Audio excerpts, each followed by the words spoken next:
Hello दोस्तों, आज हम इस वीडियो में एक नई मजेदार कहानी देखने वाले हैं। तो दोस्तों, आपसे हमारी ये रिक्वेस्ट है कि आप ये वीडियो पूरा जरूर देखना और हाँ, हमारे चैनल को सब्सक्राइब करना मत भूलना। आज हम जो कहानी सुनने वाले हैं उसका नाम है जादुई घड़ा।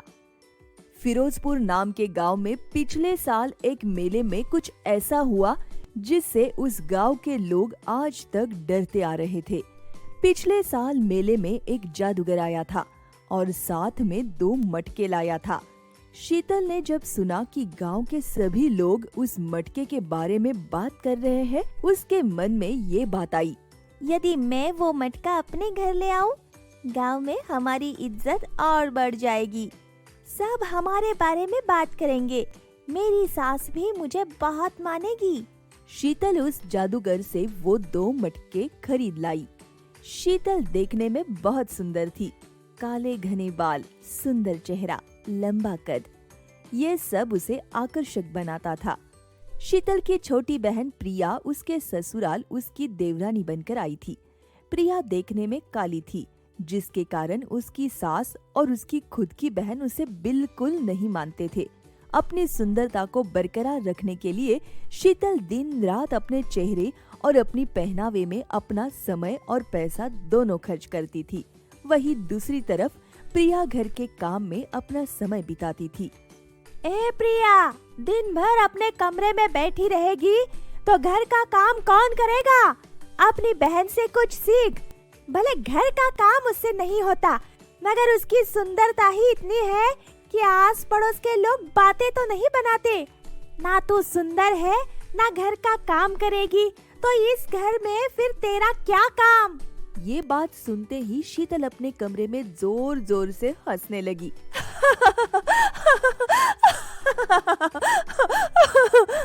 प्रिया को बहुत बुरा लगा, क्योंकि घर के सारे काम वो करती थी, मगर सिर्फ सुंदर ना होने के कारण उसकी घर में रत्ती भर की अहमियत नहीं थी।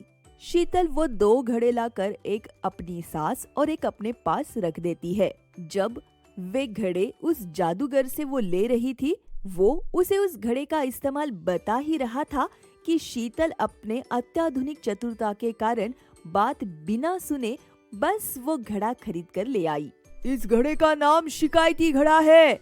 ये घड़े तुम ले तो जा रही हो बच्ची, मगर एक बात ध्यान में रखना। अब हमें ना बताए आप जादूगर जी, बस ये मुझे दे दे। मत सुनो मेरी, जब भी तुम इसके सामने किसी की शिकायत करोगी तो ये घड़ा भरता जाएगा। एक अंत तक जब ये घड़ा भर जाएगा, तब इसके फूटने के बाद वही शिकायतें सभी को सुनाई देगी। सासू माँ, आप चौंक जाएंगी। मैंने इस घड़े के बारे में सभी को बात करते हुए सुना था। सब ये लेना चाहते थे, मगर मैंने अपनी चतुराई से ये घड़ा अपने लिए ले लिया। ये लीजिए, एक आप रखिए और एक मैं रखूंगी।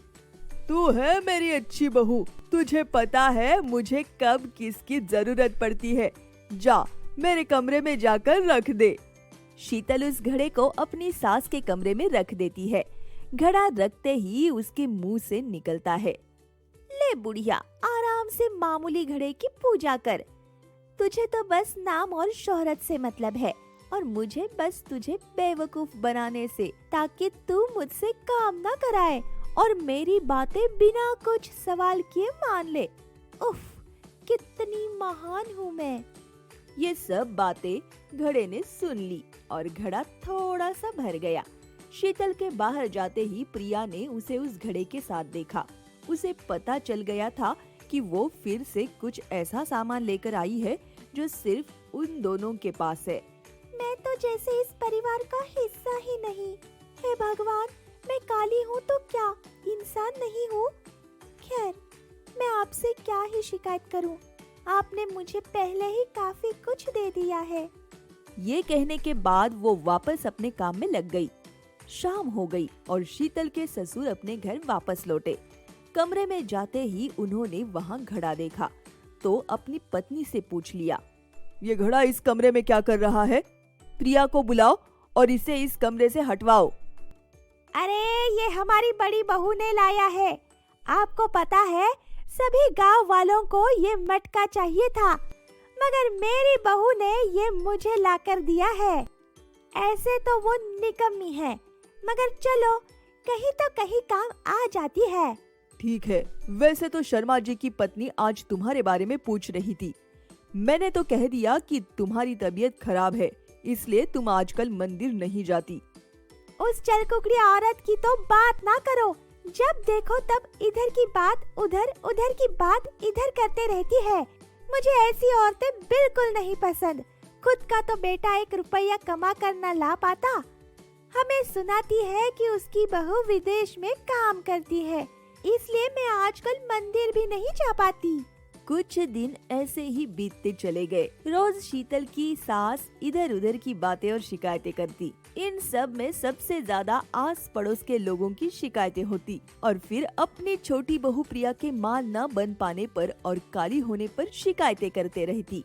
शीतल की सास की जुबान बहुत कड़वी थी और इसलिए उसकी बातें बहुत गंदी हुआ करती थी।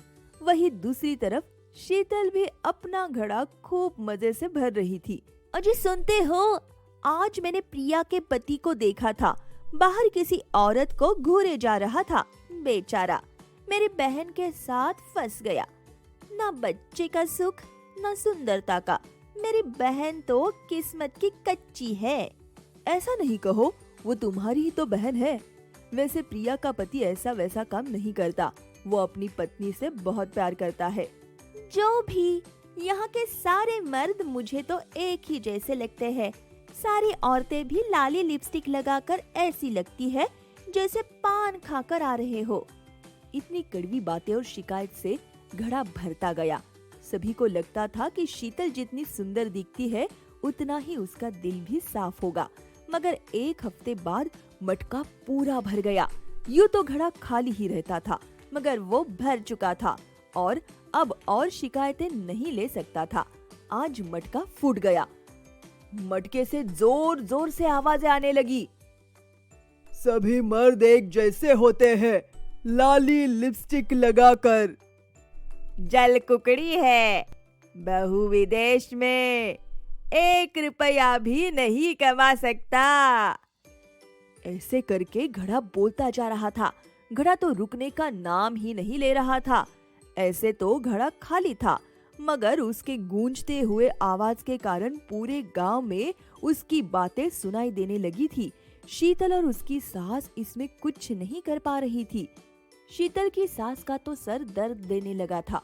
शीतल की सास चिल्लाते हुए कहती है, ये कहाँ से लेकर आई है तू? बंद करो इसे। आप मेरे बारे में ऐसा सोचती थी मम्मी जी? मैंने तो आपको अपनी माँ की जगह दी थी। अच्छा, तो अपनी माँ को तो बुढ़ी बुलाती है। पहले बंद कर इसे, फिर मैं बताऊंगी तुझे। वही दूसरी तरफ प्रिया को उसका पति घर से दूर ले गया। ये क्या कर रहे हो आप? हमें उनके साथ होना चाहिए और उनकी मदद करनी चाहिए। ऐसे ही तुम ताने कम सुनती हो क्या, जो फिर से सुनने जा रही हो? देखो प्रिया, मैं तुम्हारे बारे में और गलत अब नहीं सुन सकता। वो शिकायती घड़ा है, उसमें तुम्हारे बारे में बहुत गलत हो सकता है। मैं नहीं चाहता तुम ये सब सुनो। ये सुनते ही प्रिया की आंखों में आंसू आ गए। प्रिया के पति ने ये बातें इतनी तेजी से तो नहीं कहा था, मगर तब भी ये गांव के दूसरे लोगों ने सुन लिया था। बताओ जी, हम किसे अच्छा और बुरा मानते थे? प्रिया काली जरूर है, मगर इसका दिल कितना साफ है, जरा भी खोट नहीं है इसमें। ये सब होने के कारण शीतल और उसकी माँ की इज्जत सबकी नजर में नीचे हो गई और उन लोगों पर गांव छोड़ने की नौबत आ गई। वहीं दूसरी तरफ प्रिया को उस गांव के लोगों ने अपना लिया, क्योंकि सभी को पता था कि प्रिया दिल की बहुत साफ है, लेकिन अपने इंसानी व्यवहार के कारण प्रिया को बुरा भला कहते रहते थे। इस साल वो मेला फिर से लगा। प्रिया उस जादूगर को ढूंढते हुए वही जगह गई और उसे वो मिल गया। जादूगर जी नमस्ते, आपने पिछले साल मेरी बहन को घड़े दिए थे। मैंने इस गांव में तुम्हारे बारे में सुना था कि यहाँ पर रंग के कारण भेदभाव होता है, इसलिए मैं तुम्हारे पास आया था और मुझे ये हटाना था। हम सब इंसान हैं, हमें भगवान ने बनाया है, उन्हें उनकी गलती की सजा भगवान तो देगा। क्या गलत होगा यदि हम भगवान की थोड़ी मदद ही कर दे? ऐसा कहते हुए जादूगर ने एक मुस्कान दी और चला गया। इस गांव में और आस पड़ोस के गांव ने ये सीख तो जरूर सीख ली। इस कहानी से हमें ये सीख मिलती है कि किसी भी व्यक्ति को उसके रूप रंग से नहीं पहचानना चाहिए। अपने इंसानी फितरत को छोड़ते हुए इंसान को उसके मन की भावना से अपनाना चाहिए और सबको एक प्रकार की इज्जत देनी चाहिए।